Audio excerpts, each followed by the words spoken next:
सद्गुरु भगवान की जय। तुलसीदास महाराज कहे छे,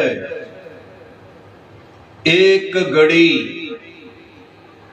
में आधी घड़ी आधी में पुनियार, तुलसी संगत संत की कटे कोटि अपराध। एक घड़ी नो पण जो सत्संग मળી જાય ને તો કોટી અપરાધો ટળી જાય છે। માટે વચન ઉપર વિશ્વાસ રાખી અને આપણે આનંદ કરવાનો છે। વચને વર્યા એ વિશ્વથી ન્યારા, જે વચનને વર્યા છે એ વિશ્વથી ન્યારા છે। એમની કોઈ વાત નથી, આ તો વાતથી પણ ન્યારું છે પદ। એટલે અહીંયા કીધું છે સંત મહાપુરુષોએ કે જેને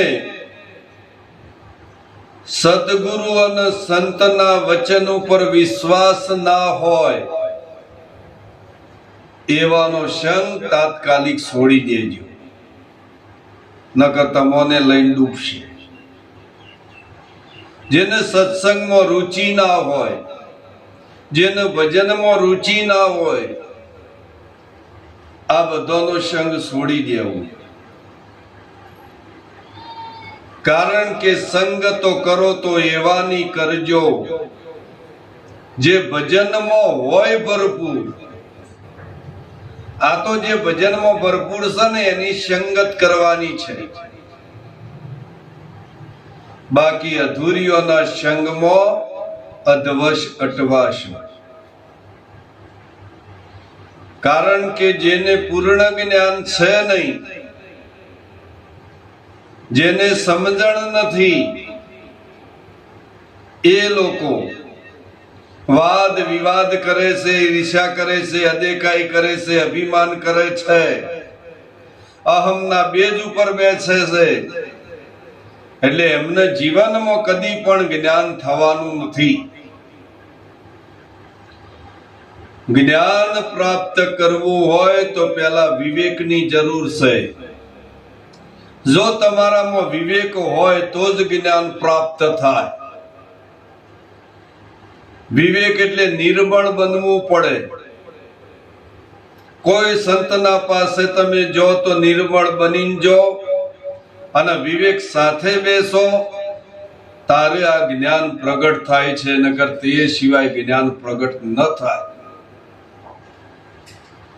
કારણ કે ગુરુ મહારાજે અમૂલ્ય ધન તમને આપ્યું છે અને ધન આપણે પ્રગટ કરવાનું છે।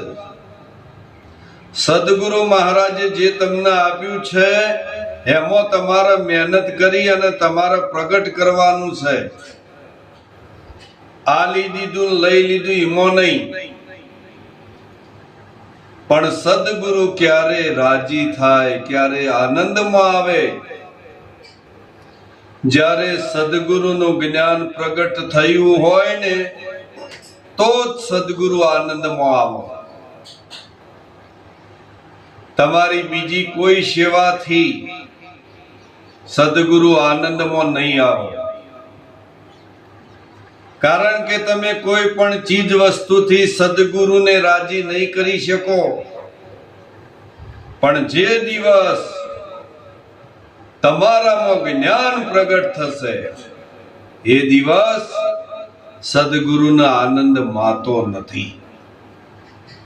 માટે સદગુરુને રાજી કરવા હોય તો એકવાર જ્ઞાન પ્રગટ થવું જોઈએ। એટલે તમારા સદગુરુ આનંદ આનંદ આનંદ છે।